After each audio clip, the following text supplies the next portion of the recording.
할렐루야. 아멘. 오늘 이제 성의 마지막 날입니다. 원래 마지막 날에 성령님께서 역사하시는 때가 훨씬 많습니다. 폭포수 같은 성령의 기름 부으심이 오늘 이 자리에 가득 찰 줄로 믿습니다. 오늘 말씀의 제목은 귀 쓰는 그릇이라는 제목으로 하는 말씀을 전하도록 하겠습니다. 하나님께서는 이 세상을 하나님의 계획에 의해서 목적대로 창조하셨습니다. 그리고 창세기에 보면은 이 우주 만물을 창조하시면서 하나님 보시기에 좋았더라 이렇게 말씀하셨습니다. 그런데 이 우주 만물에 그 많은 것을 창조하셨고 또 생명체를 창조하셨는데 그 중에 하나님께서는 이 사람에 대한 창조가 가장 귀하게 창조하셨다고 성경은 말하고 있습니다. 그런 점에서 그 많은 생명체 중에 저와 여러분은 사람으로 태어난 거 이거 얼마나 큰 복입니까? 아멘입니까? 네, 사람으로 태어나는 것 정말로 복입니다. 더더구나 예수님을 만나고 하늘나라에 소망이 있는 것은 복 중에 복인 줄 믿으시기 바랍니다. 하나님께서는 사람을 창조하셨는데 그냥 창조하신 것이 아니라 그 사람에 대한 다 목적을 가지고 창조하셨습니다. 오늘 디모데 후서 2장 20절에 보니까 하나님께서 그릇대로 창조하셨다는 것을 알 수 있습니다. 사람마다 동일하지 않습니다. 얼굴도 다르고 또 나라도 다르고 배경도 다르고 환경도 다르고 또 그 사람의 쓰임새도 다 다르다는 것입니다. 오늘 2장 20절 보면은 큰 집에는 금그릇과 은그릇뿐 아니라 나무그릇과 질그릇도 있어 귀하게 쓰는 것도 있고 천하게 쓰는 것도 있다. 이렇게 우리에게 말씀했습니다. 이게 비유로 이제 설명한 것이죠. 이 그릇은 우리 사람의 쓰임새를 말하고 있습니다. 이 금그릇과 은그릇은 귀한 것이죠. 아주 값진 것입니다. 그러나 나무그릇과 질그릇은 천하게 쓰는 그릇입니다. 그러니까 그릇은 종류가 여러 가지 있다는 것을 알 수가 있습니다. 하나님께서는 성경에 보면은 모든 사람을 공평하게 그렇게 대우했다라고 볼 수 있지만은 사실 보면 차별이 있습니다. 성경을 자세히 보면 오늘 본문에 그렇지 않습니까? 그릇이 똑같지 않습니다. 금으로 만든 그릇, 은으로 만든 그릇, 나무로 만든 그릇, 질로 만든 그릇, 이 그릇들이 다 다양하다는 거예요. 그만큼 쓰임새가 다르다는 것이죠. 그래서 하나님께서 이 그릇들을 하는데 그것이 바로 우리의 사명이라는 것입니다. 여러분들은 어떤 사명을 가지고 있는지, 금그릇으로 사명을 가지고 있는지, 아니면 질그릇으로 사명을 가지고 있는지, 그릇이 다 다른 거예요. 그런데 어떤 사람들은 좀 비싼 그릇에 내가 쓰임 받고 싶은 그런 욕심도 가질 수 있지 않습니까? 근데 성경에 보니까 로마서 9장에 사도 바울이 그런 질문을 많이 받은 거예요. 어떤 사람은 크게 쓰고 어떤 사람은 천하게 쓰는 것에 대해서 불만이 있었던 것 같습니다. 그래서 사도 바울은 이 토기장의 비유를 설명합니다. 주인이 토기장이가 그릇을 만드는데 귀하게 쓰는 그릇도 있고 천하게 쓰는 그릇도 그것을 만들 수 있는 권한이 있지 않겠느냐 그렇게 말하지 않습니까? 토기장이가 그분의 목적에 의해서 그릇을 만드는 것이지 그 그릇이 왜 나는 이런 그릇으로 만들어졌어요 하고 불평할 수가 없다는 것입니다. 그래서 에서는 미워하고 야곱은 사랑한다. 이거는 공평하지 않지 않습니까? 우리가 따질 수가 없다는 거예요. 하나님이 에서를 미워하고 야곱을 사랑한댔으면 그것이 하나님의 뜻입니다. 어떤 사람은 큰 교회 담임으로 하나님 쓰신다면 하나님이 그분을 큰 교회에서 하실 일이 있기 때문에 그 자리에 앉혀놓는 것이죠. 그런데 나는 큰 교회를 하고 싶은데 왜 나는 이렇게 작은 교회를 하나님 하셨는가? 그거는 우리가 할 수가 없는 것이죠. 공평하다는 것은 하나님 뜻대로 이루어진 것을 받아들일 때 그게 공평한 것입니다. 그리고 예수님께서도 마태복음 25장에 달란트 비유를 말씀하셨습니다. 주인이 종에게 소유를 맡기는데 5달란트, 2달란트, 1달란트 이렇게 재능대로 다르게 소유권을 맡겼습니다. 똑같이 준 게 아닙니다. 그러니까 우리도 5달란트 받은 자가 있고 2달란트 받은 자도 있고 1달란트 받은 자가 있다는 것을 알아야 됩니다. 그런데 어떻게 알죠? 내가 5달란트 받은 사람인지 2달란트인지 1달란트인지 그건 알 수가 없는 것이죠. 그래서 하나님께서는 우리에게 목적대로 만든 사람들에게 반드시 계획을 가지고 있는데 그것은 그냥 이루어진 것이 아니라 하나님께서 말씀으로 우리를 이끌어 가신다는 것입니다. 요한복음 14장 29절에 이런 말씀입니다. 예수님께서 말씀하시기를 이제 일이 이루어지기 전에 너희에게 말한 것은 이 일이 이루어질 때에 너희로 믿게 하여 하시니라. 예수님께서 어떤 일을 할 때에 그냥 하시는 것이 아니라 미리 말씀하시는 거예요. 그것을 듣고 난 다음에 일이 이루어지면 예수님께서 이걸 하시려고 미리 우리에게 말씀하셨구나. 이거 믿게 하신다는 거예요. 그리고 시편 119편 105절 말씀 보면은 주의 말씀은 내 발의 등이요 내 길의 빛이니이다. 주의 말씀이 내 발의 등의 역할을 한다는 거예요. 그리고 내 가는 길에 내 인생길에 빛이 된다는 거예요. 여러분 등이 있고 빛이 있다는 것은 어둠에 빠지지 않지 않습니까? 잘못된 길을 가지 않지 않습니까? 여러분 운전해보면 알겠지만 앞 헤드라이트 없고 가면은 캄캄한 데 가면은 이게 떨어질 수 있는 겁니다. 그러나 헤드라이트로 켜고 쌍라이트로도 켜고 그러면서 조심성 있게 가게 되면은 잘 보이니까 그것이 무엇이라고요? 주의 말씀이라는 거예요. 그래서 하나님께서 택한 자녀들에게는 반드시 계획을 갖고 있는데 성령의 인도를 받게 되어 있습니다. 말씀으로 인도하시는 것이죠. 말씀으로. 지금 선한목자교회 유기수 목사님이 지난주에 은퇴식을 했다고 유튜브에 제가 봤습니다. 그리고 후임자가 왔는데 후임자가 어떻게 해서 이 교회 담임이 되는지 그걸 짤막하게 소개한 내용을 어제 제가 봤습니다. 어제. 그런데 그분이 선한목자교회 예전에 전도사로 있다가 미국에 유학을 갔습니다. 유학을 갔는데 거기서 공부를 해야 되는데 이제 그 목회자니까 교회를 좀 다니해달라. 그래서 어려운 교회를 맡아서 열심히 하고 있는데 그 교회의 전도사하고 그 다음에 또 청년 한 명이 결혼을 하게 됐는데 한국에 산다는 거예요. 미국에 한국에 온다는 게 쉽지 않지 않습니까? 그래 한 사람만 하면은 안 오는데 두 사람이 한다니까 그럼 날짜를 비슷하게 해서 한 번에 끝내자. 이렇게 해서 한국에 오게 됐답니다. 그래서 첫 번째 주례를 하고 결혼식을 마치고 또 한 번 남았는데 그 다음날 잠을 자고 있었는데 새벽에 꿈을 꾼 거예요. 자기가 선한목자교회 본당에서 설교하는 그 꿈을 꾸게 된 겁니다. 자기는 전도사 시절에 있었기 때문에 이 선한목자교회 본당에서 설교해 본 적이 없는데 어떻게 내가 여기서 서 있지? 그리고 의심스러웠답니다. 근데 새벽에 딱 일어나 보니까 메시지가 하나 자기 카톡에 와 있는데 보니까 유기수 목사님이 본인이 지금 타지로 출타 중인데 오늘 설교를 좀 해줬으면 좋겠다.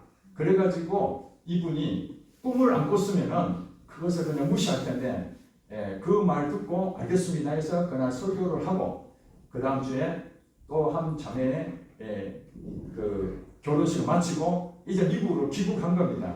그리고 얼마 안 있어서 유기수 목사님이 은퇴를 하시기 때문에 청빈 위원이 모여가지고 서로 의논을 하는 끝에 그때 설교를 했던 이 목사님에 대해서 한 분이 추천했습니다.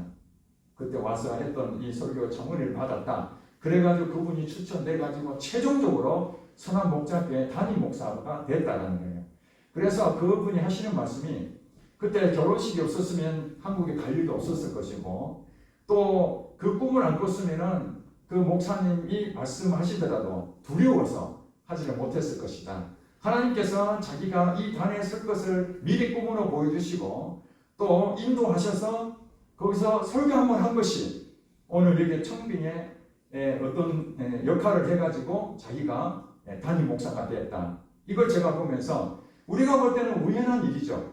우연히 이렇게 자기가 만들어진 것이 아닙니다. 우연한 기회에 왔는데 하나님께서는 그를 한국의 결혼식에 참여하게 만들고 그 다음에 이 교회의 담임자로 세우려고 계획하신 것입니다.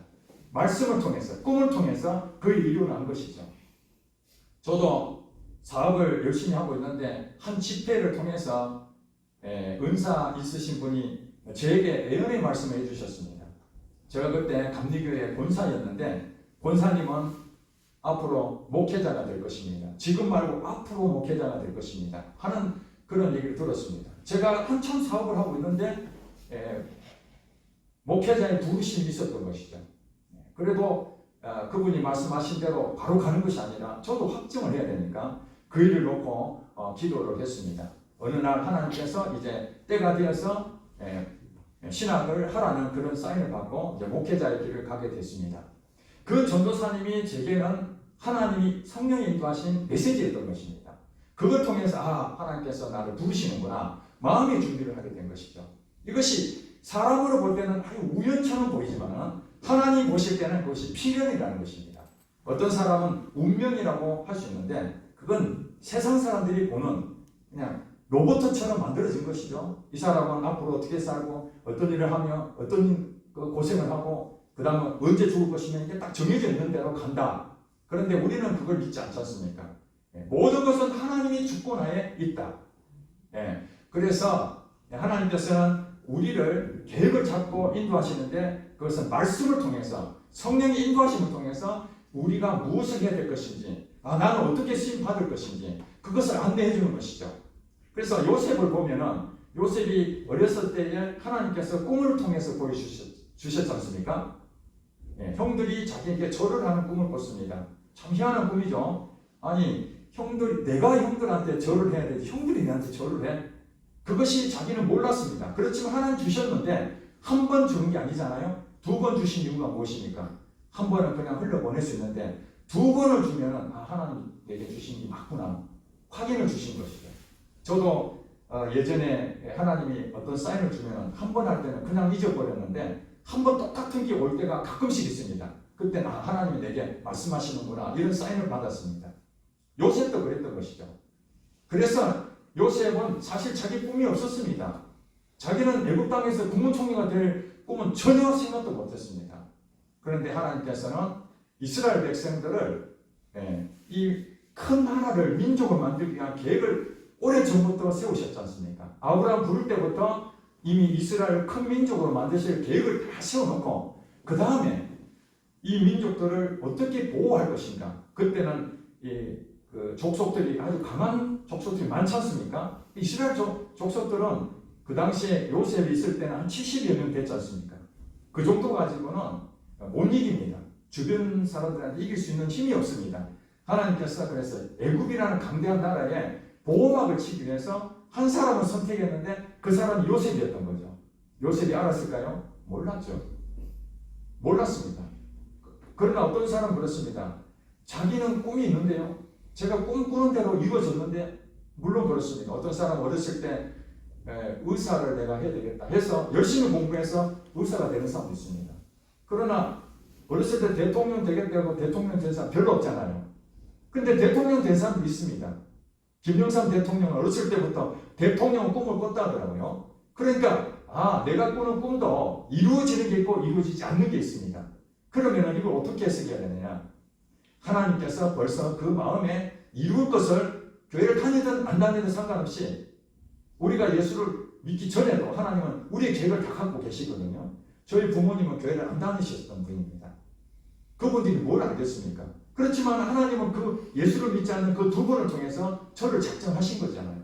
마찬가지로 하나님은 이 요셉이 꿈을 꿨다라는 그 부분에서 하나님이 이루어가는 그 계획들, 그래서 여러분들이 꿈을 꾸지만은 그것이 하나님의 계획이 아니라면 다 사라질 것입니다. 걱정하지 마시고 꿈은 마음껏 꾸시기 바랍니다. 돈 드는 건 아니니까 마음껏 꾸는데 그것이 실제적으로 이루어지게 되면 하나님께서 나를 재능을 주셔가지고 이런 일을 하게 하셨구나. 하나님 이것을 통해서 하나님 그럼 어떻게 쓰시기 원합니까? 이렇게 기도하시면 되는 거예요. 그러나 내가 가지고 있던 그 꿈이 사라졌다 해서 여러분 조금 더 걱정할 필요 없습니다. 하나님께서는 여러분들을 하나씩 하나님이 계획하신 그 꿈대로 그 그릇대로 말씀하시고 인도하시고 계속 끌고 갈 것입니다. 여러분들이 할 것은 무엇이냐면 하나님이 내게 말씀하시는 것을 귀담아 듣는 훈련만 하면 되는 것입니다. 때로는 하나님께서 여러분들에게 끊임없이 사인을 보냈는데 어떤 사람들은 그게 둔해가지고 여러 차례 사인 왔는데도 잊어버리고 그냥 지나치고 그런 분들 제가 주변에 많이 봅니다. 하나님께서 당신에게 쓰시기 원한다. 지금 오라고 한다. 그런데 지금 아니고요. 조금 더 있다가. 왜냐하면 하나님 인격적인 분이시기 때문에 우리가 지금 당장에 가는 것도 내가 선택할 수 있지만 하나님께서는 기다리시기도 합니다. 그러나 하나님께서는 우리의 계획은 통째로 갖고 계시는 겁니다. 아주 구체적인 것은 내가 결정할지 모르지만 하나님 전체를 가지고 때로는 내가 옆으로 빗나가면 하나님께서 이렇게 쳐서 들어오게 만드시는 것이죠. 그러니까 우리는 우연처럼 보여지는 이런 것들이 사실 하나님께서 이렇게 쳐가지고 필연으로 끌고 가는 모습을 영의 눈이 열리면 그게 보이는 것이죠. 이게 요셉이 한 내용이었잖아요. 그리고 하나님께서 이 요셉에 대해서 그릇을 만드는데 여러분 요셉이 국무총리까지 된 걸 아시잖아요. 그리고 어떤 교회 성도님은 자기 자녀들이 하나님 우리 아들 요셉까지 좀 크게 좀 쓰게 해달라고 그렇게 기도를 엄청나게 한다는 거예요. 왜냐하면 국무총리 너무 좋은 거잖아요. 그냥 좀 천한 그런 자리 말고 정말 높은 자리에 좀 앉게 해달라고 요셉 같은 사람 되게 해달라고 그렇게 기도하는데 어떤 분이 그러더라고요. 요셉은 되게 만드는데 엄청난 고통을 당하는데 괜찮겠습니까? 그거 감당할 수 있겠습니까? 그렇습니다. 우리가 그릇은 하나님께서 다 주어져 있는 각자의 사명일 수 있지만은 그 그릇에 맞도록 하나님은 또한 대가를 치러야 된다는 것입니다. 이 요셉이 처음부터 국무총리가 된 것이 아닙니다. 하나님 낙하산 별로 안 좋아합니다. 이 세상은 우리 백을 잘 해가지고 능력이 없어도 위에서 그냥 낙하산으로 내려가잖아요. 정부 고위 관리를 맡겨줘서 사고 치는 일이 그리 많잖아요. 능력도 없는데 그 자리에 앉은 사람 얼마나 많습니까? 근데 하나님께서는 그런 방법을 하지 아니하시고 분명히 하나님께서는 그 일을 맡기시기를 계획을 하셨지만은 단계를 밟고 간다는 거예요. 그 그릇은 하나부터 순서를 밟고 점점 성장하게 만드는 겁니다. 하나님께서는 국무총리의 그 지위를 가져야만 애국의 보호를 받을 수 있는 위치가 되거든요. 바로 왕에게 충분히 어필할 수 있는 자리는 국무총리였기 때문에 그 자리를 계획을 세우시고 제일 먼저 하신 일이 무엇입니까? 형제의 모함을 받게 됩니다. 여러분들이 기도해서 하나님 엄청난 비전을 주셨어요. 하나님 당신이 이렇게 쓸 것이다. 너무 좋아요. 이야, 형들이 내한테 절을 하네. 형들은 정말 기분이 나쁘지만 본인은 너무 좋아요. 그랬는데 형들의 모함을 받고 애굽 땅에 팔려가지 않습니까? 만약에 요셉이 애굽 땅에 팔려가지 않았다면 국무총리는 없는 겁니다. 만약에 요셉이 그때 팔려가면서 오망하고 세상에 이럴 수가 있는가? 하나님이 내게 이렇게 큰 비전을 주셨는데 왜 애굽 땅으로 나를 팔려가 가셨는가? 이렇게 보지만은 하나님 보실 때는 애굽 땅에 반드시 가야 되는 겁니다. 왜냐하면 국무총리가 되기 위해서는 애굽 땅을 가야 되죠. 우리는 미래를 보지 못하잖아요. 그렇기 때문에 하나님께서는 먼저 말씀을 주시는 거예요. 꿈을 주는 겁니다. 자기 꿈이 아니라 하나님 주신 꿈을 품고 그렇지 하나님이 나에게 2번이나 이 확실한 꿈을 주셨으니까 내가 믿고 갈 사람은 오직 하나님밖에 없구나. 애굽 땅에 가서 종살이지만 최선을 다해서 섬기지 않습니까? 사실 거기에서 종살이가 해방이 될 거로 생각했겠습니까? 한 번 가면 완전은 끝날 때까지 못 나올 수도 있습니다. 그렇지만 거기에서 하나님이 함께 하시고 지혜를 주셔서 거기에서 총무가 되지 않습니까? 그러면 이제 어느 정도 좀 편안한 자리, 우리가 처음에 들어갈 때는 힘들지만 시간 지나면 이제 여유가 좀 생기잖아요. 마음의 여유도 생기고 눈이 다 열리니까. 그런데 유혹을 받잖아요.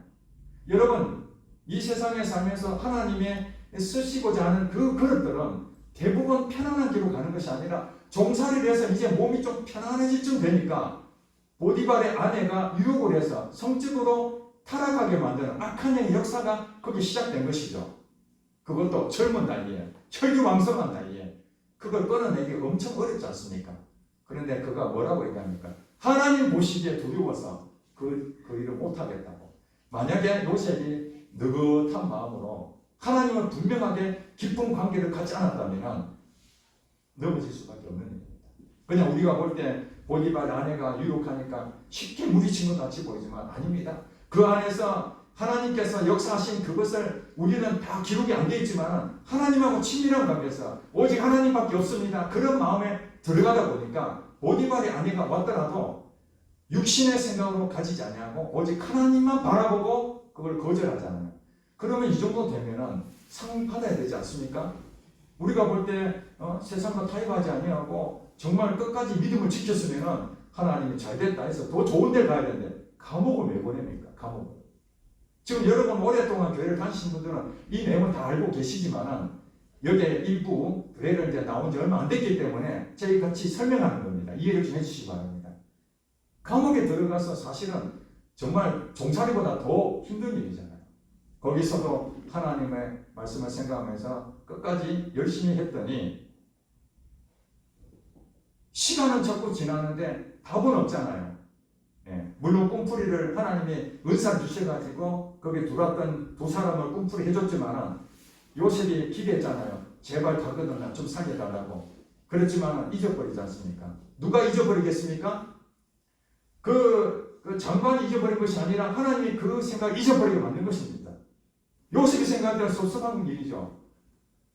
그 사람한테 사람을 의지하고 있는 이 마음까지 하나님께서 완전히 제거해버리는 이 과정을 통해서 끝까지 하나님을 믿고 있더니 시편에 보면 그래 나옵니다. 말씀이 응하기까지 그는 착고에 묶인 바가 되었다. 그러니까 말씀이 응한다는 말이 무엇입니까? 마침내 2년 후에 바로가 꿈을 꾸고 그 꿈을 해석함으로써 가장 높은 국무총리가 되었습니다. 이 과정이 얼마나 어려운 일입니까? 하나님께서는 헬기 타고 히말라야 산맥을 바로 등반 정상에 가서 태극기 꽂게 하나님이시지만은 그렇게 안 하시고 이 작은 언덕부터 그걸 넘게 하시고 또 한라산도 넘게 하시고 그러면서 마지막에 히말라야 산맥을 넘었을 때의 그 기쁨은 말할 수 없는 거죠.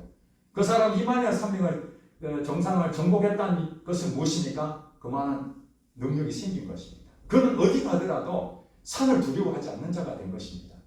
국무총리가 되었는데 만약에 낙하산처럼 했다 그러면은 자기가 잘할 거리가 있잖아요. 높아지는 것밖에 없는 것입니다. 그리고 국무총리로 해서 어떤 일을 해야 되는데 거기서 헤매고 일을 제대로 못하면은 하나님의 사람이 일을 제대로 해야 되는데 제대로 못하면은 예수 안 믿는 사람한테 요거도 먹잖아요. 우리가 일터에서 예수 믿는 사람들이 잘해야 되는 이유가 그겁니다. 하나님 때문에 내가 열심으로 그 일을 배우고 충실하게 그 회사에 이익이 되도록 협력을 해야 되는데 과거에 제가 다니던 회사에서 우리 교회 동료들, 친구예죠. 그분들 같이 얘기하면은 교회 복사 이런 거 있잖아요. 복사하는 거. 교회에서 할 수 없으니까 회사에 가서 복사하지 다 해가지고 복사 다 하고 그 다음에 회사 와가지고 회사 일을 해야 되는데 교회 일을 하는 거예요. 막 그러면서 자기는 엄청 하나님 앞에 칭찬받을 것처럼 보이지만은 그렇게 하면 예수를 안 믿는 사람이 어떻게 얘기합니까? 본이 안 되는 것이죠. 요셉은 하나님께서 주신 말씀대로 순종하며 그 걸음을 걸어서 큰 그릇이 된 것입니다. 그릇이 되려면 그만한 대가를 치러야 되는 거예요. 그런데 우리가 조심해야 될 것이 있습니다. 우리가 그릇이라는 것은 용기지 않습니까? 그릇이라는 게. 이 그릇의 용도는 무엇이냐면 뭔가 담아내야 되는 것입니다. 고린도후서 4장 7절에 보니까 우리가 이 보배를 이 질그릇에 가졌다라고 설명하고 있습니다. 이 보배를 질그릇에 가졌다. 이 보배가 무엇입니까? 그리스도, 예수 그리스도입니다. 바로 하나님 그분이 나의 보배입니다. 모든 사람들은 다 하나님이 주신 이 그릇으로 사명이 다 있는데 그 사명은 동일한 게 하나 있습니다. 보배를 높이는 것입니다. 보배가 빛나게 해야 되는 것입니다. 그런데 보배가 빛나야 되는데 이 그릇이 영광을 차지해버리면 변질되는 겁니다. 자기가 높아지면 안 되는 것이죠. 하나님이 주인공이고 하나님이 주연이고 그릇은 조연이 되어야 되는 거예요. 그렇지 않으면 버림당하는 겁니다. 사울왕도 하나님 말씀대로 순종했을 때는 복을 받았는데 자기가 왕이니까 자기가 원하는 대로 하다가 버림당해버린 거예요. 그러니까 우리가 조심해야 될 것은 나는 항상 하나님이 나의 주인 되시고 나는 그릇이다. 하나님 뜻대로 하시옵소서. 이것을 우리가 늘 가져야 된다는 것입니다. 그 다음에 21절에 보니까 그러므로 누구든지 이런 것에서 자기를 깨끗하게 하면 귀히 쓰는 그릇이 되어 거룩하고 주인의 쓰심이 합당하며 모든 선한 일에 준비함이 되리라. 이렇게 말씀하고 있습니다. 자, 앞에 20절에는 그래서 종류를 얘기했습니다. 우리의 사명, 사람마다 다 다르다. 그 주신 사명은 하나님의 말씀으로 안내하고 인도해 가신다. 자, 그런데 하나님이 쓰시는 그릇은 어떤 것인가? 21절에 누구든지 어떤 그릇인지 상관없다는 얘기예요. 누구든지 이런 것에서, 그러니까 금그릇이나 은그릇이나 나무그릇이나 질그릇 아무 상관없이 어떤 그릇이든지 간에 한 가지 해야 될 일입니다. 자기를 깨끗하게 하면 귀히 쓰는 그릇이 되어 거룩하고 주인의 쓰심에 합당하며 모든 선한 일에 준비함이 되리라. 그렇습니다. 누구든지 정말 좋은 것으로 만든 그릇이든지 아니면 천하게 만든 그릇이든지 하나님께서는 그 모두를 다 귀하게 쓰고자 하는데 하나님께서는 일이 먼저 아니라는 거예요. 하나님은 하시고자 하는 일은 있습니다. 우리를 통해서 하나님 나라를 이루시는 거죠. 이 땅에 하나님이 세우신 나라가 복음이 증거되고 하나님 영광 받으실 그 일을 우리를 통해서 하시길 원하십니다. 그러나 사역이나 일보다 먼저 나를 바꾸시길 원하십니다. 하나님은 나와 그 관계를 가장 소중하게 생각하십니다. 그래서 성경에 보니까 그릇은 그릇인데 제일 중요한 것은 나 자신이 어떤 상태에 있어야 되느냐 하는 것을 지금 말하는 것이죠. 깨끗하게 해야 된다. 깨끗하게. 우리가 할 일은 그릇으로서 깨끗하게 항상 있어야 되는 거예요. 여러분, 이 그릇은 여러분 설거지 다 하면 깨끗한 채로 다 정리를 하잖아요. 근데 더러운 상태로 이렇게 정리하신 거 보셨습니까? 그 정신이 이상한 사람 빼놓고는 그렇게 안 합니다. 지저분한 상태는 그대로 놔두잖아요. 설거지하기 위해서, 씻기 위해서 놔두고 깨끗하게 한 것은 다음에 쓰기 위해서 비축해놨잖아요. 그래서 정말 일할 때에 귀한 손님이 오든지 어떤 걸 할 때에 그때에 바로 쓰게 만들잖아요. 준비되기 위해서는 깨끗하게 먼저 하셔야 돼요. 그런데 우리의 마음이 심히 부패하다고 성경은 말하고 있습니다. 나는 깨끗할 거야. 그렇지 아닙니다. 성경에서 말할 때는 우리는 다 의인이 아니고 다 죄인이고 한쪽으로 다 치우쳐 있습니다. 어떤 분들은 그래요. 나는 치우치지 않냐고 나는 똑바로 간다 그래요. 아닙니다. 그 옆으로 기어가는 개가 아무리 똑바로 간다 해도 옆으로 가잖아요. 마찬가지입니다. 우리 모든 사람들은 이미 하나님 은혜가 아니면 똑바로 갈 수가 없는 자들입니다. 육신의 생각이 앞서 있다고요. 내 믿음이 더 강하고 내 생각이 더 앞서 있습니다. 자, 그렇기 때문에 내 마음이 이미 부패되어 있는 상태에서 하나님은 내 마음이 깨끗해져야 된다. 그래서 요한일서 1장 9절에 보면은 우리 죄를 자백하면 모든 불의에서 깨끗게 하실 것이요 이렇게 말씀하십니다. 이 말이 무엇입니까? 우리 더럽혀져 있는 이 죄의 문제 이런 것들을 깨끗하게 할 수 있는 방법이 있다는데 그것은 이 죄를 하나님 앞에 자백하는 것입니다. 그러면 모든 불의에서 우리를 깨끗게 해주신다는 거예요. 우리 자체적으로 깨끗하게 할 그런 건 아무것도 없습니다. 여러분 깨끗하게 아무리 씻어본다고 됩니까? 안 됩니다. 우리 눈에 보이는 손이나 그 다음에 이 빨래나 이것은 우리가 깨끗한지 확인할 수 있는 육적인 눈으로는 가능하잖아요. 그런데 이 마음에 더럽혀져 있는 죄는 무엇으로 볼 수 있습니까? 볼 수도 없고 그리고 내 자신이 이 죄는 내가 해결할 수 있는 것은 아니라는 거예요. 오직 하나님 한 분밖에 없습니다. 하나님이 내 마음에 이 더러운 것을 깨끗하게 해야 되는데 그래서 하나님께서는 그 깨끗하게 하는 방법으로 회개하라는 거예요. 회개하라. 그런데 우리가 회개하라 그러면 이런 생각 가집니다. 어린애들은 거짓말 하잖아요. 거짓말. 정직하게 해야 돼. 그런데 애들 거짓말 합니다. 게임하러 PC방 갔다 오는 거 학원 갔다 오고 거짓말 하잖아요. 똑바로 말해. 그래 거짓말은. 그러면은 또 가서 하나님한테 회개하라고 그러죠. 회개기도. 그럼 아이들 뭐라면 하나님 아버지 제가 오늘 PC방 갔어요. 거짓말했어요. 용서해 주세요. 이런 회개한다고 합니다. 물론 그것도 회개라고 할 수는 있습니다. 그러나 그것은 나타나는 것이죠. 그 죄의 뿌리를 회개를 해야 됩니다.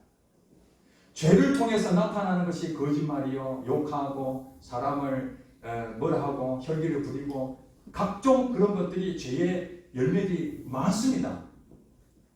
그러면 우리는 껍데기만 찾고 죄졌던 그것을 회개할 것이 아니라 근본으로 가야 됩니다. 죄의 뿌리가 무엇인가? 그럼 성경에 죄가 무엇이죠? 이렇게 말하잖아요.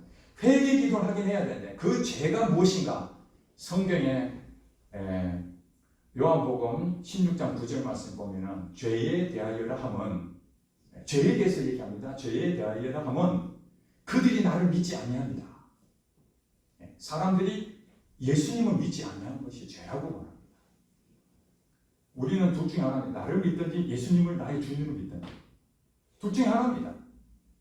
내가 주인으로 결정하면은 예수님을 믿는 것이 아니고, 내 생각을 포기하고 예수님이 나의 주인입니다 하면은 예수님 말씀으로 순종하는 것이죠.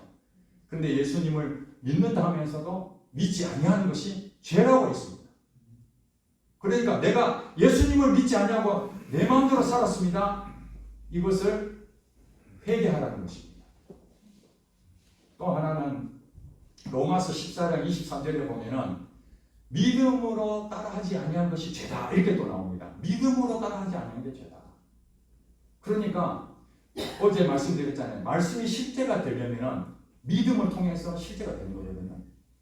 이 말씀을 믿고 그 다음에 이 말씀이 내 마음판에 새겨지고 그 다음에 이 마음판에 새겨진 대로 내가 훈련을 받고 그러면서 그 말씀대로 행동으로 나오게 되죠. 순종하게 되죠. 그러면 옥토밭으로 되어서 하나님 말씀을 듣고 깨닫고 행하는 자니 이는 30배, 60배, 100배의 결실을 맺는 자가 되는 거예요. 그러니까 그것이 믿음으로 따라 행동하는 것이 하나님이 말씀하시는 것이에요. 그게. 그런데 이 믿음대로 하지 아니하고 하나님 말씀을 들었어요. 그런데 세상 염려하고 처음에 하나님 감사합니다. 하나님 주셔서 고맙습니다. 예배 엄청나게 잘 드려놓고 그 다음에 집에 갔더니 빨간 딱지가 집에 덕지덕지 붙어 있는 거예요. 유채동산에 빚 갚아라고. 그러면 그거에 다 어디 가버리고 염려, 불안, 근심이 나타나면서 세상에 염려가 생기는 거죠. 그러면은 어떻게 돼요? 이 마음이 흔들려가지고 믿음대로 안 사는 거죠. 그럼 믿음을 따라하지 아니하는 것이 되는 거예요. 이게. 이것이 죄라는 것입니다. 그래서 자기 소견에 옳은 대로 하는 것이 이게 믿음으로 하지 아니하는 거예요. 육신의 생각을 갖고 있는 것이죠. 그 다음에 야고보서 4장 17절에 보면은 선을 행할 줄 알고서도 하지 아니하는 것이 죄다 이렇게 또 말했습니다. 선을 행할 줄 알면서도 안 하는 거라는 거예요. 그게 죄라는 거예요. 에베소서 2장 10절에 보면은 하나님이 우리를 지으셨는데 선한 일을 하게 하기 위해서 우리를 지으셨대요. 선한 일을 하게 위해서.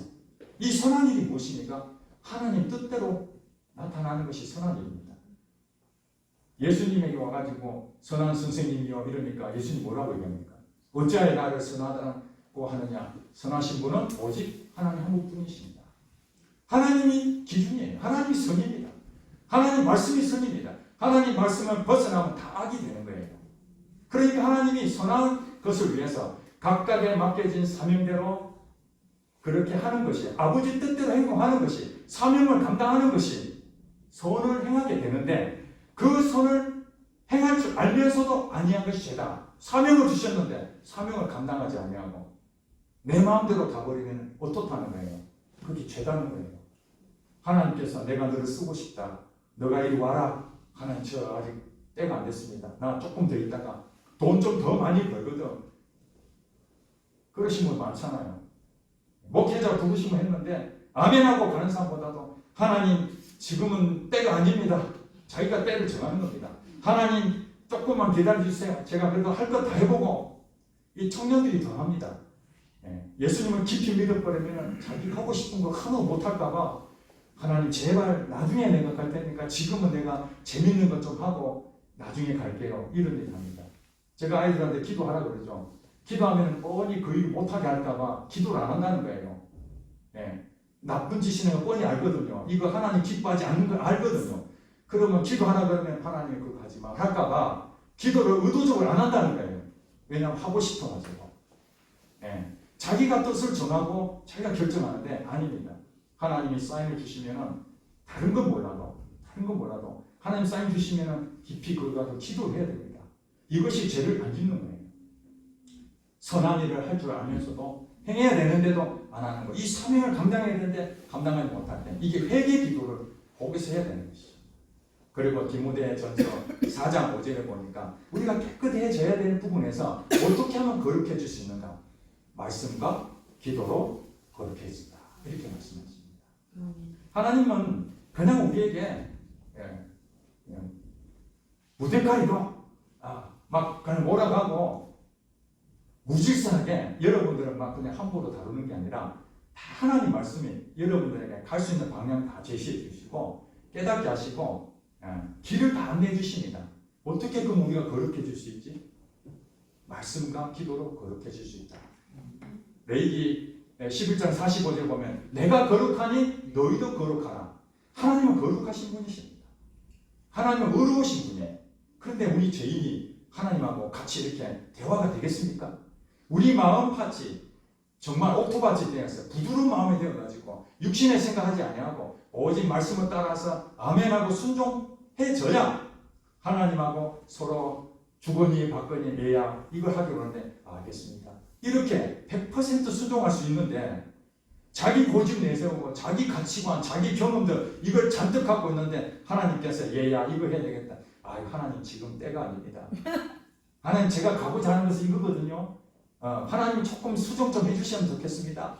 예. 자기 생각이 있으니까 못 버리잖아요. 믿음으로 하지 않으면 어떻게 하겠습니까? 그러니까 하나님께서는 우리에게 거룩하게 자꾸 이것을 만들어 비워내야 되는데 그것이 말씀과 기도라는 거예요. 아멘. 바리새인들도 말씀과 기도 할까요? 안 할까요? 바리새인들은 다 암기를 해버립니다. 저도 몇 구절을 암기하는데 매우 힘들었습니다. 이 나이에. 그런데 그들은 태어나면서부터 쉐마 이스라엘을 들으라 하면서 이 율법서를 토라를 암송하는 게 기본입니다. 그 사람들 이스라엘 백성들은 말씀을 너무나 확실하게 하죠. 기도도 일주일에 몇 번씩 금식도 하고 사람들 보는 데서 엄청나게 기도 잘합니다. 하루에 3번씩 합니다. 여러분 혹시 하루에 3번씩 하십니까? 쉽지 않습니다. 이게. 그것도 습관적으로 합니다. 그런데도 하나님께서는 이 잘 믿는다고 하는 이들을 종교 생활의 대표자로 하지 않습니까? 우리가 조심해야 될 것이 있습니다. 말씀과 기도로 거룩해진다니까 우리 교회에서 말씀을 열심히 봅시다. 성경 통독합시다. 그리고 하나님 말씀을 열심히 사모하고 들으세요. 종교행위로 가버리면 안 됩니다. 기도도 시간 정해놓고 1시간 합시다. 3시간 합시다. 그래서 사실 기도를 왜 하는지도 모르고 그냥 시간 때우기를 한다면 그것은 종교생활을 이룰 수밖에 없습니다. 그렇게 하는 것은 하나님의 의를 이룰 수 없습니다. 여기서 말하는 거룩이라는 것은 하나님 말씀을 통해서 여러분들이 깨달아질 때에 그 말씀이 내게 마음까지 부딪힐 때에 어떤 느낌이 옵니까? 눈물이 확 쏟아지잖아요. 내가 잘못된 것들을 하나님이 성경 말씀을 통해서 확 들어오면은 정말 내가 또 이런 부분에 문제가 있었구나. 그러면서 하나님 앞에 통곡하잖아요. 통곡하면서 뭘 합니까? 기도하잖아요. 하나님 말씀이 이렇게 가야 되는데 오늘 내가 이대로 살지 못하는 믿음으로 따라하지 못한 죄를 범했습니다. 선을 행할 줄 알면서도 하나님 주신 그 사명이 이것인데 제가 좀 편하려고 그것을 이루지 못했습니다. 용서해 주시옵소서. 이게 회개 기도가 나타나는 거죠. 저는 그래서 기도를 참 좋아합니다. 물론 예전에는 그렇지 않았습니다. 제가 어렸을 때 교회 가면은 기도회 한다고 그러잖아요. 기도회, 학생부 기도회 하면 제일 쉬운 게 기도입니다. 왜냐하면 기도의 맛을 몰랐거든요. 시간을 때워야 되는데 한 30분 하면 정말 힘들어 죽겠어요. 전도도 힘들지만 기도도 힘들고 성경을 읽어도 재미가 없어요. 소설 같은 일부 빼놓고는 전부 이 선지서는 더 어려우니까 그래서 한 번도 읽어본 적이 없습니다. 그랬는데 성령님이 내 안에 들어오셔서 말씀하시니까 기도를 통해서 하나님 말씀이 조명이 비치는데 눈물이 펑펑 쏟아지고 정말 어려운 가운데서 하나님, 내 이 문제를 어떻게 하면 좋겠습니까? 그랬더니 예수님 십자가를, 사실 제가 십자가 별로 안 좋아했거든요. 왜냐하면 여러분 경험했을 것입니다. 어디 놀러 가려면 4월 5일날 많이 놀러 갑니다. 신목이다. 그날이 공휴일이었어요, 옛날에. 그래서 학생부나 대학부나 청년부는 고난자에 대해서 뭐 등반대회라든지 야유회를 가는데 하필은 그때 고난주간이 다 낍니다. 이게. 그래서 예수님의 십자가를 생각하며 사순절 기간과 고난주간을 우리는 거룩하게 지켜야 된다 해서 그 십자가가 너무 싫었어요. 그때 지금 말고요. 십자가의 비밀을 몰랐는데 정말 어려움을 당하면서 사람들이 나를 알아주지 않고 혼자 외로워서 끙끙 앓고 골방에 들어가서 주님하고 기도하는데 십자가가 보이더라고요. 십자가. 그 십자가가 보이는데 예수님이 군병들에게 폭행을 당하고 침도 이렇게 뱉은 것을 당하고 온갖 모욕을 당하는 그 모습 속에서도 침묵하시는 그 예수님이 갑자기 떠오르면서 제 마음이 훅 들어오는 거예요. 십자가가 무엇인지. 머리로만 이해했던 그 십자가가 기도를 통해서 주시는 그 십자가를 깨닫고 난 뒤부터 지금도 그것만 생각하면 가슴이 뭉클합니다. 제가 구원받은 그 사건은 40몇 년 전인데 지금도 그 생각하면 지금도 가슴이 뭉클합니다. 왜 그렇겠습니까? 기도를 통해서 내 마음을 씻어내는 거죠. 말씀을 통해서 나를 씻어내는 그 일을 하니까 기도하고 나면 얼마나 평안한지 모릅니다. 아, 하나님이 내 마음을 씻어주셨구나. 그래서 한때는 기도를 예전에는 많이 해야 된다는 얘기를 듣고 많이 하려고 애를 쓰기도 해봤는데 내 노력으로 하는 것이 아니라는 것도 알게 됐습니다. 5분도 기도를 못하겠다. 성령님이 나를 중심에 잡고 기도를 인도해 가셔야만 제가 기도가 되는 거지. 기도줄도 잡히지도 않고 5분 정도 하니까 더 이상 할 것도 없고 1시간을 때운다는 거 얼마나 힘듭니까?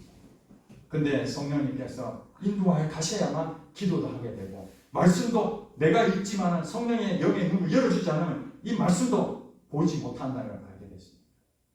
그리고 하나님께서는 우리에게 이런 말씀과 기도로 거룩하게 하시지만 때로는 내가 죽어야 돼요. 사도 바울이 뭐라고 고백합니까? 나는 날마다 죽노라. 그 위대한 복음 전도자가 자기 자신이 하나님의 큰 사역을 하는데도 불구하고 자기는 날마다 죽는다고 말합니다. 왜 그렇습니까? 자기의 의가 날마다 드러나기 때문에 순식간에 하나님을 통해서 주시는 이 말씀으로 움켜쥐고 살아야 되는데 인간이다 보니 때로는 자기의 생각들이 막 나타나잖아요. 여러분 복음을 전하는 데 있어서 사도 바울이 아시아 지역으로 가려고 계획을 잡았잖아요. 근데 성령님께서 유럽으로 가라고 하는데 본인이 바로 갑니까? 안 가지 않습니까? 그래도 계속 아시아의 복음을 전하려고. 이게 나쁜 일입니까? 얼마나 좋은 일입니까? 복음을 전하려고 가는데 성령님이 이끄는데도 자기 고집이 있는 거예요. 그리고 심지어는 자기를 도와줬던 바나바하고 심하게 다투지 않습니까? 제가 볼 때는 아무리 그래도 그렇지 위대한 지도자들께서 이렇게 싸우면 되겠어요? 서로가 양보하고 사랑하면 되겠는데 얼마나 두 사람이 이 문제가 심각했으면 아예 갈아서 버리잖아요. 심하게 다퉜다고 했습니다. 그리고 보면 바울도 한 성깔 하는 사람이었던 거예요. 날마다 죽어야 되는 겁니다. 그렇지 않으면 내가 계속 드러남으로써 하나님의 의를 드러내지 못하는 거죠. 그래서 베드로전서 4장 12절에 보면은 너희를 연단하려고 오는 불시험을 이상하게 여기지 마라. 하나님께서는 우리를 깨끗하게 하시기 원하고 나를 죽이기를 원하는데 내가 안 죽으니까 불시험을 보낸다는 거예요. 불시험. 이걸 연단하는 거죠. 용광로에 금을 재련할 때에 굉장히 높은 온도에서 여러 번 담갔다 해서 자기 형태로 없어져 버리잖아요. 이게 완전히 비워질 거거든요. 자기 존재 가치가 완전히 없어지는 거예요. 내 육신의 생각, 나의 믿음, 내 속에는 옳은 걸 했던 그 모든 것들이 이 불시험을 통해 가지고 해보니까 다 안 되잖아요. 이 환경 때문에 다 무너지고 포기하고 아이고 하나님 마음대로 하세요. 이게 이제 하나님께서 불시험을 주시는 이유잖아요. 욥이 그렇게 고백합니다. 욥 23장 10절 말씀에 나의 가는 길을 그가 아시나니 그가 나를 단련하신 후에는 내가 정금같이 나오리라. 그 어려운 불시험 가운데에 그가 깨달은 것은 귀로만 듣던 하나님이 이제 눈으로 보는 하나님을 바뀌어버린 거예요. 믿음의 눈이 완전히 바뀌어진 거죠. 그것은 어떻게 바뀌었습니까? 그전에는 그저 죄 안 지으려고 자녀들까지 열심으로 최선을 다해서 정성껏 했지만은 이제 그 하나님을 이 불시험을 통해서 믿음의 하나님을 만나게 된 것이죠. 믿음으로 세워진 겁니다. 그 어려운 상황에서도 하나님이 살아계시는 분이시구나. 이제 눈으로 보는 하나님. 바로 그것을 위해서 하나님께서는 어떤 사람들을 쓰시느냐. 이 불시험을 통과한 사람을 통해서 쓰신다는 거예요. 큰 그릇은 더 큰 불시험이 오겠죠. 엄청난 불시험이 옵니다. 어떤 기도하신 분이 저에게 그러더라고요. 이 건물이 있는데 높은 건물을 세우려면 그 기초공사가 깊이 파야 된다는 거예요. 그걸 설명해 주는 거예요. 당신에게 앞으로 시련이 엄청 크게 올 건데 그것은 두려워하지 마세요. 당신에게 오는 이 불시험은 깊이 팔 만큼 하나님이 빌딩처럼 지을 것을 믿으라는 거예요. 그런데 높은 빌딩은 감사한데 깊이 판다는 그것이 부담스럽더라고요. 어떻게 견디지? 그게 10년의 세월을 엄청난 그 어려움을 거기서 겪었죠. 그 과정에서 하나님은 저를 정금같이 단련하신 것을 욥기 24년 10절 말씀을 매일 묵상했습니다. 정금같이 나오게 하려고 나를 이 시험을 주셨구나. 하나님 불쌍히 해주세요. 제가 하는 일은 오직 하나님 말씀과 기도에 10년 동안 그것만 하는 겁니다. 다른 거 보지 않냐고. 물론 외롭고 힘들고 경제적인 문제, 사람의 관계 문제, 온갖 비난, 모든 그런 이 시험들이 왔지만 하나님께 감사한 것은 그 상황에서 제게 믿음을 주셨던 거예요. 믿음을 끝까지 인내했더니 믿음을 주셔가지고 결국에는 정금처럼 나오게 만드셔서 교회를 개척하게 만드셨는데 이제는 또 쓰지 않겠나. 그렇죠. 이제 교회가 개척했으니까 쓰지 않겠는가 했는데 공동체도 마찬가지로 시험거리가 있더라고요. 개인에게도 있지만 저만 아니고 우리 성도들도 다 훈련을 받아야 되는 거예요. 서로서로가 훈련을 받아야 되니까. 여러분, 제가 훈련 받으면 우리 자녀들도 훈련 받을까요? 안 받을까요? 같이 받죠. 우리 아이들이 걱정을 많이 하더라고요. 아빠가 너무 큰 것을 받아서 자기도 그렇게 받으면 못 살겠는데, 그래서 제가 그랬어요. 아빠가 받은 거 너희들도 다 받았으니까 그렇게까지 힘들진 않을 거야. 너무 부담 갖지 마. 하나님은 좋으신 분이야. 자녀들에게 이 광야만 보여줬거든요. 너무 힘들 때 하나님은 가나안 땅에서 축복을 주시는 거야. 그랬더니 지금은 이 가나안 땅에 축복을 누리고 있습니다만, 그러니까 우리가 그런 거예요. 불시험에 대해서는 정말 힘들지만 이상하게 여기지 말아야 한다. 그렇게 해야만 하나님께 쓰신다는 거예요. 자, 왜 그럴까요? 디모데후서 3장 5절에 보면은 경건의 모양은 있으나 경건의 능력을 부인하는 자들에게서 돌아서라. 경건의 능력이 있다고, 경건의 모양은 있다고 그럽니다. 오늘날 교회들마다 경건의 모양은 있습니다. 교회 다니는 사람 그렇다 성경책 끼고 직장에 다니고 가정에 갑니다. 그렇지만 거기에서 경건의 능력이 나타나고 있습니까? 경건의 능력이 없습니다. 몇 가지만 지켜놓고 뭐 나만 그러나? 내 주변에 보니까 다 마찬가지던데, 그러면서 항상 기도할 때 뭐라고 얘기합니까? 하나님, 우리 육신 연약해서 또 죄를 지었어요. 용서해 주세요. 그저 요거만 하면 되는 거잖아요. 용서해 주세요. 그런 기도가 아닙니다. 통회하는 기도죠. 통회하는 기도. 다윗의 기도가 그거 아닙니다. 심령을 울리는 그 기도.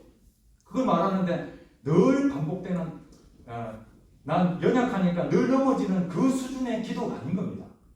처음에는 그거 시작이 되겠죠. 그러나 하나님은 그 기도에서 더 깊은 자리, 통회하는 기도로 나가기를 만드는 거죠. 완전히 무너지게 만드는 거예요. 엎드려지게 만드는 것입니다. 그래서 경건의 모양은 있으나 껍데기는 그렇게 보이지만 경건의 능력, 내 안의 속사람은 새롭게 변화되지 않냐고, 껍데기만 그럴듯하게 만드는, 이거 아니라는 거예요. 야고보서 1장 27절에 보니까 경건이 무엇인가 이렇게 했더니 새 속에 묻지 아니한 그것이 바로 경건이라고 말한 것입니다. 자, 이제 여러분 어느 정도 정리가 됐습니까? 여러분들에게는 다 그것이 하나님께서 사명을 다 주셨습니다. 여러분이 선택하는 것이 아닙니다. 그것은 하나님이 여러분들 다 선택하셨습니다. 여러분 선택하신 여러분들은 하나님이 다 그 그릇대로 쓰시려고 우연처럼 보이지만 필연적으로 여러분을 인도해 가십니다. 그것을 여러분은 빨리빨리 캐치하고 그냥 오면은 일찍 오는 것이고 좀 늦게 오면은 두들겨 맞고 이런 것입니다. 그 차이밖에 없습니다. 결국엔 그 자리로 갑니다. 하나님이 전체적인 틀로 가시게 되는 것이죠. 그렇지만 그 쓰기 위해서는 그만한 대가를 치러야 되고 우리가 깨끗해져야 됩니다. 말씀과 기도로 무장해야 됩니다. 사무엘 선지자가 그런 말을 합니다. 내가 기도에 쉬는 죄를 범치 않겠습니다. 여러분 말씀과 기도가 없는데 어떻게 믿음으로 살 수 있습니까? 어떻게 죄를 안 짓고 살 수 있습니까? 마음은 있죠. 죄 안 짓고 살려고 마음은 있지만 우리가 싸우는 그 현장은요. 우리 영혼을 더럽히는 그 존재가 있지 않습니까? 악한 영들. 우리의 싸움은 혈과 육이 아니고 악한 영들이라고 했지 않습니까? 예. 그런데 우리가 이 불신을 이겨내지 못하고 그저 높은 자리만 올라가려 한다면 그건 욕심이고 그건 무너지게 되기 때문에 그러니까 우리에게 하나님은 이제 그 불신을 통해서 어떤 테스트를 하느냐 경건의 능력으로 가느냐 이걸 테스트합니다. 교회 처음 개척할 때에 제가 감리교에서 개척해서 나오니까 교회에서 감리교에 이제 개척을 한다면 지원해 주겠다 그랬습니다. 근데 저는 감리교가 아니고 초교파 쪽으로 이제 교회를 개척하게 돼서 제가 이제 초교파 쪽으로 가게 됐다니까 모든 지원을 중단하겠다. 우리 교단은 아니기 때문에. 그래 저를 좋아하시는 우리 주변의 성도님들이 너무 안타까웠어. 돈도 없는데 어떻게 개척할 거냐. 감리교에서 줄 때 얼른 받아야 되는데 그래서 제게 달콤한 유혹을 했습니다. 일단 감리교에 들어갔다가 돈 받아가지고 나중에 탈퇴하면 되지 않겠습니까? 이런 기가 막힌 인간적인 방법을 제게 제시했습니다. 솔깃하죠. 왜냐하면 감리교가 약한데 하면은 교회 건축도 해주고 많은 지원을 해주겠다는 그 유혹을 뿌리칠 수가 없잖아요. 그럼 제가 그렇습니다. 아 하나님 이 교회를 하나님이 세우셨는데 인간이 세운 게 아니지 않습니까? 하나님께서 이 교회를 세웠던 하나님 방법대로 하실 것이니 하고 제가 거절했습니다. 때로는 제가 비난도 받았습니다. 아, 이 목사 뭐 대단하다고 줄 때 받아야지. 인간적 방법이라도 얼른 받아야 되지. 그걸 거절했습니다. 목회는 거기서부터 시작하는 겁니다. 타협하느냐. 세속에 물들 것인가. 경건의 모양만 가지고 교회를 운영할 것인가. 아니면 경건의 능력으로 갈 것인가. 하는 게 하나님이 제게 주시는 질문이었습니다. 그것 때문에 10년 동안 그 불시험을 통과하게 만들어서 이제 개척해서 너가 내 말 하는 대로 순종할 것인지 네 생각대로 갈 것인지 한번 보자. 그랬는데 어느 날 정말 우리에게 잘하셨던 교수님이 한 분 계셨는데 그분이 연락 왔습니다. 연말 기부금 영수증 발행하는데 자기 동료 교수님이 우리 겨자시교회는 안 다니지만 기부금 영수증이 좀 필요한데 발급을 좀 해줄 수 있겠느냐. 그분은 우리에게 너무 큰 일을 해주셨고 제가 큰 은혜를 입었기 때문에 인간적으로는 그보다 더 많이 해주고 싶죠. 그런데 목회자라서 부정직하면 안 되지 않습니까?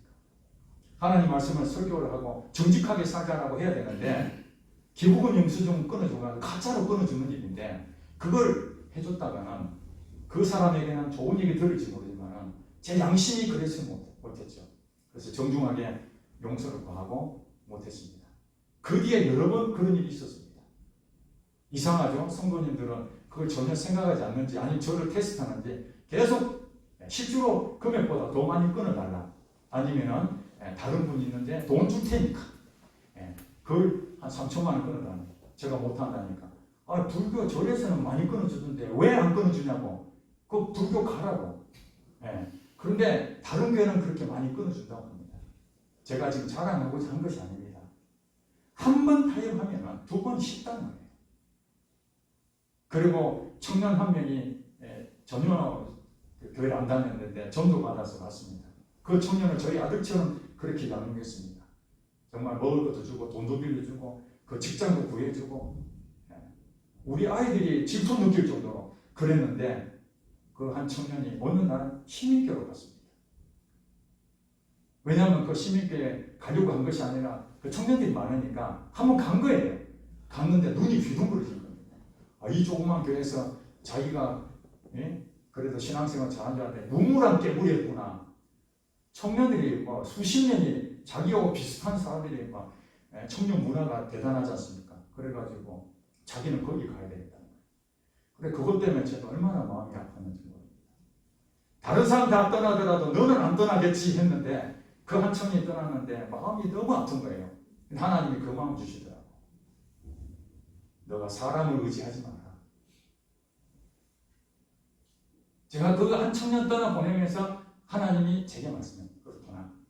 내 목회 하나님만 바라보고 한다고 해놓고도 인간이 연약해서 그 한 청년이 정말 내가 최선을 다해서 가르쳤기 때문에 당연히 이 교회 끝까지 있을 줄 알았는데 그 청년을 떠나보내면서 우리 교회에 어떤 정도가 오더라도 그 사람이 내게 가장 큰 영향을 끼친다 하더라도 하나님 주님만 바라보겠습니다. 그런 마음을 주시는 거예요. 박보영 목사님 여러분 잘 아실 것입니다. 그 박보영 목사님도 하나님이 말씀을 주셨다고 합니다. 하나님 만나고 나면 자기 전 재산을 다 팔고 이제 신학교를 갔는데 하나님이 자기에게 너를 세계적으로 크게 내가 쓸 것이다. 그래서 그 사람이 간증에 그렇게 나옵니다. 자기가 개척하면 이제 큰 주의 종이 될 것이다. 기대하고 시작했는데 사람은 아무도 안 오고 자기 교회가 골목 그 골목 간판 있어도 뭐 설명이 안 될 정도로 그런 데 가서 전도를 엄청 했는데 아무도 안 오는 거예요. 겨우 오는 사람들이 비행 청소년들 껌이나 씹고 뭐 돈이나 아저씨 돈 좀 주세요 이런 사람들 오는 거예요. 그래도 그 아이들을 이제 품기 시작해서 13년 동안이나 자기 집에서 먹이고 입히고 그 아이들이 감옥에 가면은 또 끄집어내고 또 빌고 때로는 그 아이들이 폭행을 저질러서 맞기도 하고 13년 동안 마지막 자기가 그런 생각을 가질 때 하나님이 안 쓰시려는가 보다. 내 인생 40대 하나님 부르셔서 이제 13년 동안 아무도 알아주지도 않고 이제 50대가 됐으니까 근데 하루는 자기 그 동생이 모피 코트를 200만 원 정도 되는 그걸 자기 오빠지만은 너무 힘들게 사니까 어려운 사람들하고 살고 있는데 자기 혼자 그렇다는 옷을 입을 수 없잖아요. 그 잠바 늘 10몇 년 동안 이 잠바 하나 갖고 버틸 정도로 그렇게 있으니까 동생이 보다 못해서 200만짜리 그 코트를 하나 사는 거예요. 그걸 다 입고 이제 길거리 갔는데 노숙자가 자기를 다 쳐다보면서 막 욕을 하더래. 그래가지고 자기가 그걸 보면서 뭐 이런 사람 다 있어. 가다가 갑자기 하나님 마음이 저 사람한테 불쌍히 여기는 마음 줘서 옷을 딱 벗어서 그 사람한테 입혀줬습니다. 입혀주고 돌아서니까 그분이 욕을 하다가 갑자기 옷을 주니까 무슨 말을 막 하더래요. 그러면서 자기가 교회를 딱 왔는데 하루는 하나님이 그런 마음을 주셨다는 기도하는데 그 장면을 보여주셨다는 거예요. 그 옷을 입혀줬던 그 노인이 바로 나다. 이제 내가 너를 들었을 것이다. 내가 너의 눈물을 내가 다 13년 동안의 그 어려움을 내가 다 봤다. 그러면서 그 박보영 목사님이 이제 방주교회로 교회를 부임하게 되고 그 교회가 오늘날 수천 명이 되는 교회로 부흥하게 되고 지금은 은퇴하셨지만은 전 세계 돌아다니면서 주의 복음을 전하는 정말 그때 말씀하신 대로 이루어진 것입니다. 자기는 설마 그런 일이 있겠어? 처음에는 그렇게 쓰실 줄 알았는데 훈련을 다 받는 것이죠. 그 세계적으로 쓰임 받을 수 있는 그 훈련을 하나씩 그 과정을 다 거쳐서 마지막에 하나님께서 쓰셨다는 것입니다. 이제 말씀을 정리하고 마치고 합니다. 저는 그런 생각이 듭니다. 그릇마다 다 다른데 욕심을 부려서는 안 된다. 하나님이 내게 원하시는 것은 무엇인가? 이 일보다도 나 자신을 먼저 원하신다. 내가 날마다 주님 앞에서 엎드려서 깨끗한 상태로 늘 유지한 상태로 있기만 한다면 하나님이 때에 언젠지는 모르지만 그 일을 하실 것이다. 예레미야 33장 2절 3절 말씀처럼 일을 행하시는 여호와 그것을 만들며 성취하시는 여호와가 말하노라. 너는 내게 부르짖으라. 내게 응답하겠고 네가 알지 못하고 크고 은밀한 일을 너에게 보여주실 것이다 하는 것이 나는 주님을 믿고 부르짖는 것이고 나를 깨끗하게 해주세요. 하나님 뜻대로 쓰게 해주세요. 내 인간의 생각이 아니라 오직 하나님 믿음으로 따라가는 그걸 하게 해달라고 기도하는 하나님은 일을 행하시고 그것을 만드시고 성취해 가시는 하나님을 저는 믿습니다. 호람대오라고 있습니다. 호람대오. 하나님 앞에서. 그렇습니다. 우리 사람들은 외모를 보지만 하나님 우리 중심을 보신다고 했습니다. 호람대오. 하나님 앞에서 내가 바르게 서 있으면 됩니다. 사람을 좋게 하랴 하나님을 좋게 하랴. 여러분들에게 수많은 유혹이 올 것입니다. 때로는 지쳐서 포기하고 싶은 마음도 있을 것입니다. 하나님 도대체 나를 어디까지 쓰시려고 아직도 어렵게 만드십니까? 요셉을 생각하시기 바랍니다. 하나님은 여러분들을 그냥 버려두지 아니하시고 한 걸음 한 걸음 다 빚어가고 계시고 그걸 통과하게 되면은 그 사람은 반드시 어떤 목적이든지 간에 여러분 쓰신다는 거예요. 작은 교회라고 힘을 빠져서 포기하거나 낙심할 필요가 없습니다. 큰 교회 갔다 해서 어깨에 줄 필요가 없습니다. 하나님께서는 달란트를 주시고 그 달란트대로 남겼을 때 똑같이 말씀하셨습니다. 5달란트나 2달란트 착하고 충성된 종아 적은 일에 충성하였으니 아버지 즐거운 일에 참여하자. 2달란트 똑같이 착하고 충성된 종아 너가 적은 일에 충성했으니 아버지의 집에 참여하라. 똑같이 됐습니다. 그렇습니다. 작은 교회를 주시든 큰 교회를 주시든 하나님께서 말씀하신 그 그릇대로 최선을 다해서 그 사명을 잘 감당하게 된다면 하나님 나라에서 공평하게 하신다는 것입니다. 그릇은 다르지만 하나님 나라에서는 공평하게 여러분들을 상급을 주신다는 이 소망, 이 바울기도에 모인 것도 우연처럼 보이지만 하나님의 필연으로 이 구미 땅을 변화시킬 하나님의 계획하심 그것을 우리는 붙잡고 지금 당장 이루어지지 않지만 비전을 주셨으니까 그 비전으로 하나님 이루어 주시옵소서. 간절한 마음으로 하나님 뜻이 이루어지기 원한다고 기도한다면 분명히 이 바울기도뿐만 아니라 이 구미 땅에 하나님의 놀라운 기적이 일어날 줄로 믿습니다. 아멘. 귀하게 쓰임 받을 줄 믿습니다. 아멘.